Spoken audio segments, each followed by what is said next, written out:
नमस्ते दोस्तों, अगर आपने अभी तक मेरे चैनल को सब्सक्राइब नहीं किया है तो सब्सक्राइब करें और हर अपडेट की जानकारी पाने के लिए बेल आइकन दबाएं। नमस्ते दोस्तों, घोर नरक की यातनाओं से बचाती है नरक चतुर्दशी। जाने पूजा और स्नान विधि और कथा। दोस्तों, कार्तिक कृष्ण पक्ष की चतुर्दशी के दिन नरक चतुर्थी का पर्व मनाया जाता है। इस दिन नरक से मुक्ति पाने के लिए सूर्य उदय पूर्वक उठकर तेल उपटन यानी कि तेल लगा के मालिश भी करनी चाहिए, उपटन भी महिलाओं को लगाना और अपा मार्ग चिड़चिड़ी पौधा सहित जल में मिला के स्नान करना चाहिए। जो लोग सूर्योदय से पूर्व उठकर सुबह स्नान नहीं करते, वर्ष भर उनके शुभ कार्यों का नाश हो जाता है, वर्ष भर दुख में बीतता है, वह मलिन तथा दरिद्र रहते हैं। इस दिन स्नान आदि से निमटकर यमराज का तर्पण करके 3 अंजलि जल अर्पित करने का विधान है। इस दिन संध्या के समय दीप दान भी किया जाता है। इस दिन यमराज के लिए शाम को दीप दान करना चाहिए। दीप दान करने से पहले किसी सूप में रख लें या किसी थाली में मूली चढ़ा के, थोड़ी रोली लगा के, अक्षत लगा के, अक्षत डालकर अकाल मृत्यु से बचने के लिए यमराज से प्रार्थना करनी चाहिए और किसी नाली के पास ही दीपक को रख देना चाहिए। और धन त्रयोदशी यानी धनतेरस से चतुर्दशी तथा अमावस तक दीप दान किया जाता है। यम के लिए दीप दान किया जाता है, दीपक जलाया जाता है और दीपक जलाकर लक्ष्मी जी पूजन सहित दीपावली मनाई, जिससे हमें यम की यातना ना सहनी पड़े और लक्ष्मी जी सदा हमारे साथ। कहा जाता है कि इसी दिन भगवान श्री कृष्ण ने नरकासुर नामक दैत्य का संहार किया था, 16,000 कन्याओं को बचाया था और फिर 16,000 कन्याओं से कृष्ण जी ने विवाह किया था और नरकासुर नामक दैत्य का संहार किया था कृष्ण जी।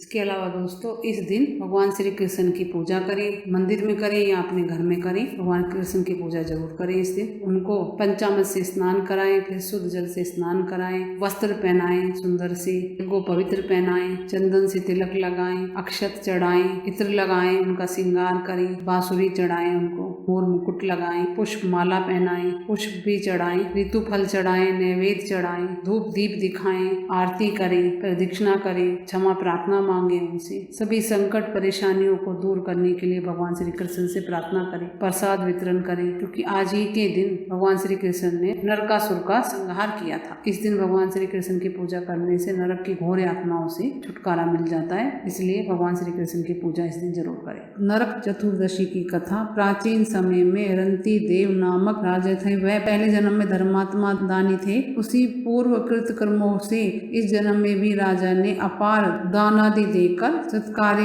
किए थे। जब उनका अंत समय आया तब यमराज के दूत उन्हें लेने आए और बार बार राजा को लाल लाल आंखें निकालकर कह रहे, राजन नरक में चलो, तुम्हें वहीं चलना पड़ेगा। इस पर राजा घबराया और नरक में चलने का कारण पूछा। यम के दूतों ने कहा, राजन, आपने जो दान पुण्य किया था उसे तो समस्त विश्व जानता है, किंतु पाप को केवल भगवान और धर्मपाल ही जानते हैं। राजा बोला, उस पाप को मुझे भी बताओ जिससे उसका निवारण कर सकूं। यमदूत बोला, एक बार तेरे द्वार से भूख से व्याकुल एक ब्राह्मण लौट गया था, इससे तुझे नरक में जाना पड़ेगा। ये सुन राजा ने यमदूतों से विनती की कि मेरी आयु 1 वर्ष बढ़ा दी जाए। इस विषय को दूतों ने बिना सोच विचार किए ही स्वीकार कर लिया और राजा की आयु 1 वर्ष बढ़ा दी। यमदूत चले गए। राजा ने ऋषियों के पास जाकर इस पाप से मुक्ति का उपाय पूछा। ऋषियों ने बतलाया कि हे राजन, तुम कार्तिक कृष्ण पक्ष की चतुर्दशी को व्रत रखकर